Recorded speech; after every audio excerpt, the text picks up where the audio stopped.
ஐநாவரத்துல எப்பயுமே திமுக மக்கள் ஓட்டு போட்டுட்டே இருப்பாங்க. ஐநாவரம் எதுவுமே மாறினதே கிடையாது. வில்லிவாக்கமும் எதுவுமே மாற கிடையாது. மக்கள் தொடர்பு கொள்ளவே முடியாது.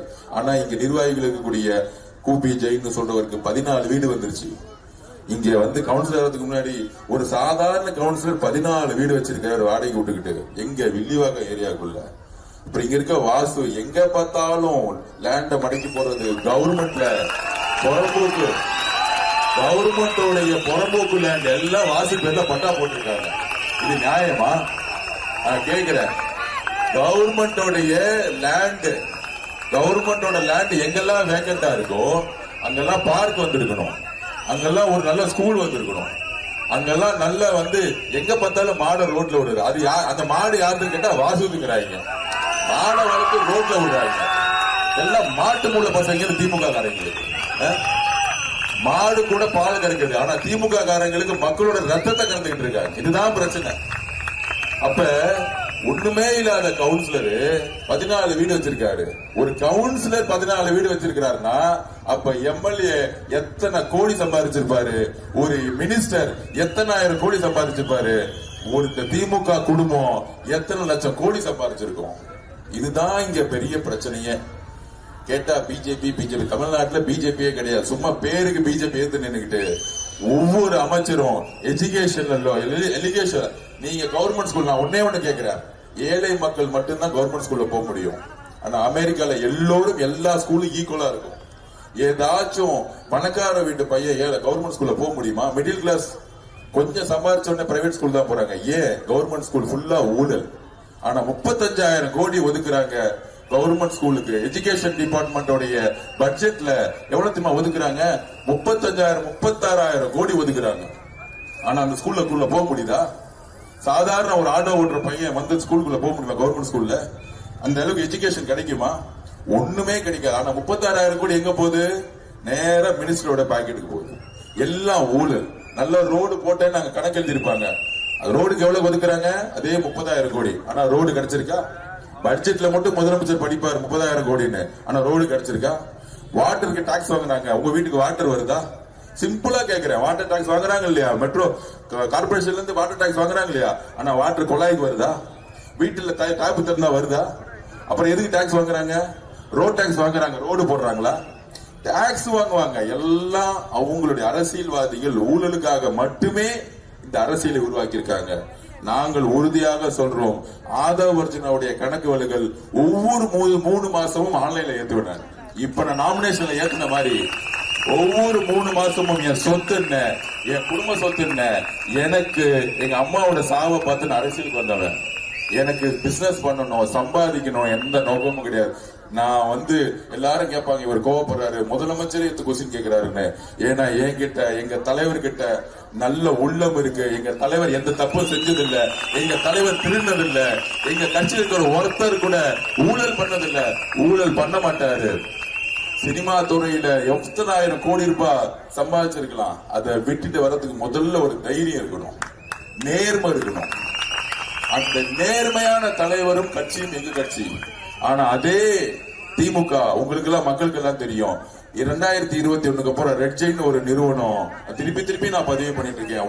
உதயநிதி அவர்கள் மகனோட ஆரம்பிக்கப்பட்டு ஒவ்வொரு வாரமும் சினிமா தியேட்டர்ல ரெட் ஜெயின்ங்கிற பேர் வருதா இல்லையா? அந்த பணம் எங்க இருந்து வந்துச்சு?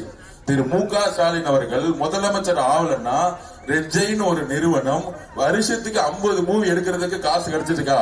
இதுதான் ஊழல்ங்கிறோம். ஊழல் என்ன தெரியுமா? சட்டம் கடமை செய்யுமானா கண்டிப்பா செய்யும். ஒரு நாள் முதலமைச்சர் விட்டு இறங்கும் பொழுது சட்டப்படி நடவடிக்கை பொழுது ஒட்டுமொத்த குடும்பமும் ஜெயிலுக்கு போகும். கண்டிப்பா சொல்றேன்.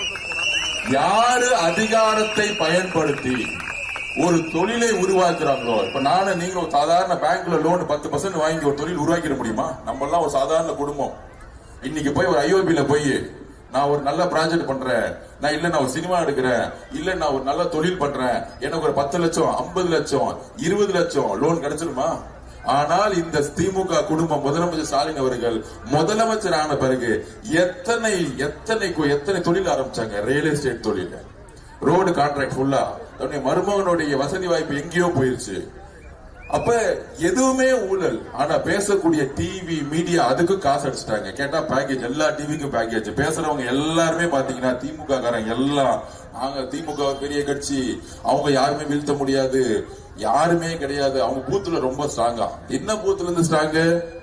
இப்ப வாசு அவர்களும் கூபி ஜெயின் வந்தும் அண்ணா நகர்ல இருந்து ஒருத்தர் வந்திருக்காரு, ஒரு அமுல் பேபி. அவருக்கு ஒண்ணுமே தெரியாது, ஒண்ணுமே தெரியாது. ஏதாச்சும் அந்த வேட்பாளருடைய பெயர் கார்த்தின்னு ஒருத்தவர் தமிழ்நாட்டு அரசியல மேடையில ஏறி எப்பயாச்சும் பேசியிருக்காரா? இப்ப சொன்னாரு ஐநாவரத்துல இந்த குழந்தைக்கு பிரச்சனை பேசியிருக்காரா? தூத்துக்குடியில 12ஆம் கிளாஸ் பொண்ணு என் தங்கச்சி கற்பழிக்கப்பட்டு கொல்லப்பட்டாங்க. அடுத்த நாள் நான் வீட்டுல இருந்தேன். அடிமையா பேசுற முதலமைச்சரை பார்த்து ஏன் நீங்க தயவு தூத்துக்குடிக்கு போல, அந்த குழந்தையோட வீட்டு அம்மாவை ஏன் பார்க்க போல? தமிழக வெற்றி கழகம் எதிர்கட்சியா இருந்த குரல் கொடுத்துட்டே இருக்கும்.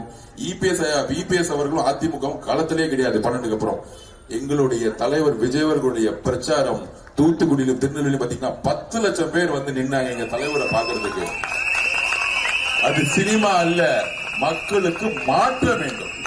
என்ன மாற்றம்? 2 கட்சியும் அம்மா ஜெயலலிதா அம்மா இருக்கிற வரைக்கும் தமிழ்நாடு அசைக்கவே இல்லை, தொடக்கூட முடியல, தொடக்கூட முடியல. அந்த அம்மா ஜெயலலிதா இருக்கிற ஒரு பொண்ணு மேல கை வச்சா கையை வெட்டியே போட்டுருவாங்க. அந்த அளவுக்கு இருந்தாங்க அந்த அம்மா ஜெயலலிதா. காவல்துறை நிமிர்ந்து நிப்பாங்க. எங்க ஒரு ஸ்டேஷனுக்குள்ள ஒரு அரசியல்வாதி போக முடியுமா? பெண்கள் பாதுகாப்புக்கு கையை வச்சு அடுத்த செகண்ட் என்கவுண்டர் போட்டுருவாங்க அந்த அம்மா. ஆனா அந்த அம்மா செத்ததுக்கு அப்புறம் இபிஎஸ் அவர்கள் எப்ப வந்து டெல்லியில போய் சேர்ந்தாரோ அப்பயே காவல்துறை வந்து காணா போச்சு. இந்த குடும்பம் வந்த பிறகு எல்லா காவல்துறை உதவி அதிகாரிகளும் சபரீஷன் அவர்கள் யார் தேர்ந்தெடுக்கப்பட்டவரா, சபரீஷன் அவர் வீட்டுல போய் சல்யூட் அடிச்சாங்க. அவருடைய பையனுடைய ஃப்ரெண்ட்ஸ் வீட்டுல சல்யூட் அடிச்சாங்க. காவல்துறை திமுக காவல்துறையா மாறிடுச்சு. அதனாலதான் எங்க பார்த்தாலும் நம்மளுடைய பெண்கள் எங்க பார்த்தாலும் கஞ்சா. முதலமைச்சர் சொல்றாரு கடல் வழியா வருது கஞ்சா, பிஜேபி தான் ஆக்ஷன் எடுக்கணுமா? கடல் வழியா வரட்டும். ரோட்ல சேல்ஸ் பண்றதெல்லாம் யாரு? ரோடு யார் கண்ட்ரோல் இருக்கு? பிஜேபி கண்ட்ரோல் இருக்கு. நீங்க சொல்லுங்க. தெரு தெருவா வைக்கிறாங்களே கஞ்சா, பிஜேபி தப்புதான். கடல் வழியா விட்டுட்டாங்க. கடல்ல இருந்து வெளியே வரணும்னா எப்படி ரோட்டுக்கு வருது? இங்க இருக்கக்கூடிய ஒவ்வொரு காவல்துறையில ஸ்டேஷன்ல இருக்கவங்களுக்கு தெரியாத எங்க கஞ்சா சேல்ஸ் ஆகுதுன்னு. அப்ப காவல்துறையுடைய உயரதிகாரிகள் யார் கண்ட்ரோல் இருக்கிறாங்க? இந்த குடும்பம் என்ன செஞ்சிருக்கு? இந்த கவுன்சிலருக்கு தெரியாதா? வாசு அவர்களுக்கும் கூபி ஜெயின் அவர்களுக்கும் நீங்க எல்லாம் வீடு கட்ட முடியுமா இந்த ஏரியால? ஒரு செங்கல் எடுத்து வச்சிருங்க, அப்படியே கை அரிச்சிடும். எத்தனை ஸ்கொயர் ஃபீட் கட்டுறீங்க? 2000 ஸ்கொயர் ஃபீட்டா? ஒண்ணுமே இல்ல, 60 ரூபாய் ஸ்கொயர் ஃபீட்டுக்கு பண்ணிருக்க. குடுக்கலன்னு நினைச்சுக்கோங்க, அடுத்த எலக்ட்ரிசிட்டி வராது. வருமா? வராது. வாட்டர் கனெக்ஷன் வராது. இதெல்லாம் யார் கண்ட்ரோல் இருக்கு? இந்த திமுகவுடைய அனுபவ அரசியலோட மிகப்பெரிய தவறு. சொல்றாங்களா அனுபவம் இருக்கு. இவங்களுடைய அனுபவம் எங்க யூஸ் ஆகுது? ஊழல் பண்றதுதான் அனுபவம், வேற என்ன எதுக்குமே கிடையாது. அந்த அனுபவம் இருந்தா 5 வருஷம் எம்எல்ஏ தெருத்துருவங்க வந்து பாத்துருக்கணும்ல. இன்னைக்கு நானே அவ்வளவு பெரிய எமோஷனல் ஆயிட்டேன். ஒவ்வொரு குடும்பமும் வரும்போது இது இல்லைண்ணே அது இல்லைண்ணே அப்படின்னு சொல்லும் பொழுது, அப்ப என்ன ஒரு எம்எல்ஏ ஆனவங்க ஏன் வந்து ஒரு வீட்டு கூட போக வேண்டாம்? ஒரு நல்ல நிர்வாகி நினைச்சா ஒவ்வொரு தெருவில் என்னென்ன செய்யணுமோ செய்ய முடியும். செய்ய முடியலன்னா செய்ய முடியல, அடுத்து செய்யணும்னு சொல்லக்கூடிய ஒரு தைரியம் இருக்கணும். ஆனா 5 வருஷம் போகாம 10 வருஷம் போகாம பக்கத்துல இருந்து அண்ணா நகர்ல இருந்து திரு சபரீஷனுடைய ரைட் ஹேண்ட், அவர் யாருன்னா 30 டிபார்ட்மெண்ட் கமிஷன் வாங்கி கலெக்ஷன் பண்ணாரு. திரு மோகனுடைய எம்எல்ஏ உடைய பையனுக்கு என்ன தெரியும்? அண்ணா நகர்ல வசதியான அந்த பையனுக்கு இந்த கவர்மெண்ட் ஸ்கூல்ல என்னன்னு தெரியுமா? இந்த ரோடு இல்லைன்னா என்னன்னு தெரியுமா? ட்ரைனேஜ் பிரச்சனை என்னன்னு தெரியுமா? சாக்கடை இல்லாம சாக்கடையும் தண்ணியும் சேர்ந்து தண்ணியோட ஸ்மெல்ல பாத்துருப்பாங்களா?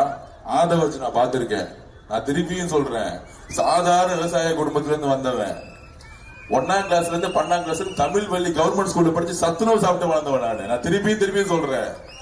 இன்னைக்கு ஒரு பிம்பம் உருவாக்கி இருக்கலாம், ஆனா எல்லா தொழிலையும் ரிசைன் பண்ணிட்டு திருப்பி வந்து பாரதி நகர்ல பிறந்தநாள் அன்னைக்கு நடந்துட்டு இருக்கவன் தான் ஆதவ அர்ஜுனா. நான் போய் ஃபாரின்ல போய் பிறந்தநாள் கொண்டாடல. காலையில 7 மணில இருந்து இன்னைக்கு வரைக்கும் மக்களோட உட்கார்ந்துகிட்டு என்னோட குடும்பத்தோட உட்கார்ந்துட்டு இருக்கேன். ஏன்னா எங்க அம்மா மாதிரி இன்னொரு அம்மாவுக்கு வாழ்க்கையில எந்த தவறு நடந்துடக்கூடாதுங்கிற உணர்வு எனக்கு இருக்கு. அப்ப இந்த பிரச்சனைகள் கூட சரி செய்யாம 10 வருஷமா அண்ணா நகர்ல இருந்து வாசுவை வச்சு கூபி ஜெயினை வச்சு ஒன்னே ஒண்ணு இந்த ஐநாவரம் மக்களுக்கு கொடுப்பாங்க. மக்களே ஒன்னே ஒண்ணு பதிவு பண்றேன், 5000 ரூபாய் ஆல்ரெடி கொடுக்க ஆரம்பிச்சிட்டாங்க.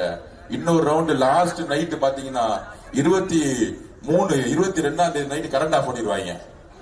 ஏன்னா திருட்டு பசங்க காசை கொடுக்கறது கூட திருட்டு பசங்க.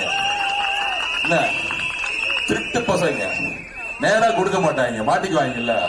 அதுல திமுக அதிமுக ஒண்ணு சேர்ந்துக்குச்சு. இப்ப நீ ஒரு வீட்டுக்கு கூட, நான் ஒரு வீட்டுக்கு கொடுக்குறேன், நீ வீட்டு கூட நான் வீட்டுக்கு கொடுக்குறேன். நான் சத்தியமா சொல்றேன், எங்க அம்மா மீது ஆணையா நான் இப்ப சொல்றேன், நான் ஓட்டுக்கு காசு கொடுக்க மாட்டேன். இதனால எனக்கு என்ன சேலஞ்ச் ஆனாலும் சரி. ஏன்னா நான் அடுத்த 5 வருஷம் இங்க குடிசைகளை ஒழிக்க வந்திருக்கேன், நல்ல தண்ணீர் கொடுக்க வந்திருக்கேன். எம்எல்ஏ ஃபண்ட ஒரு ரூபாய் கூட ஊழல் செய்யாம உங்களுக்காக நான் ஒரு மகனா வந்து ஒர்க் பண்ண வந்திருக்கேன். தலைவர் விஜயனுக்கு அப்புறம் என்ன அடுத்த இடத்துல வச்சிருக்கிறாரு.